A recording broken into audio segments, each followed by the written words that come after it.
Heute zeige ich euch ein klassisches Spukschloss. Folgt mir, wenn ihr euch traut.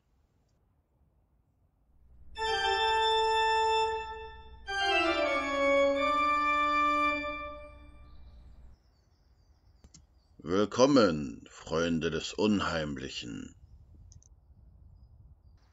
Euer Totengräber befindet sich hier in Castrop-Rauxel am Wasserschloss Bladenhorst. Ein idyllisches kleines Schloss, das erstmals 1266 urkundlich erwähnt wurde. Das Schloss ist heute in Privatbesitz, aber man kann hier Wohnraum mieten. Ihr könnt euch vorstellen, was für eine Versuchung das für mich bedeutet, nicht nur ein Schloss als Adresse zu haben, sondern auch noch ein Schloss, in dem es spuken soll.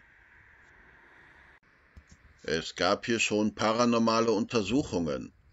Dabei wurden Temperaturstürze und unerklärliche Laute im Ultraschallbereich entdeckt.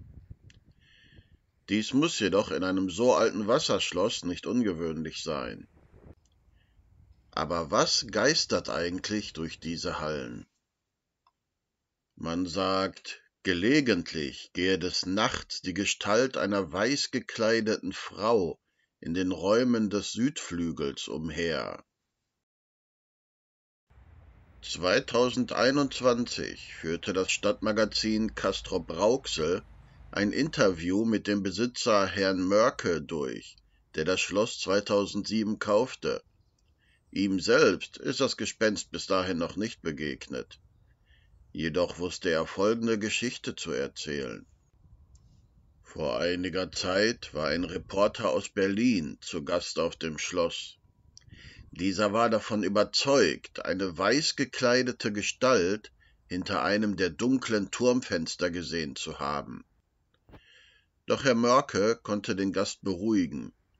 Die Räume hinter dem Fenster waren an eine ältere Frau vermietet.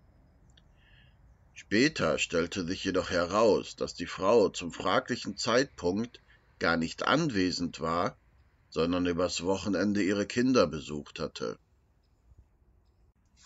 Hatte der Reporter sich also getäuscht, oder hatte er das Gespenst gesehen? Wer weiß.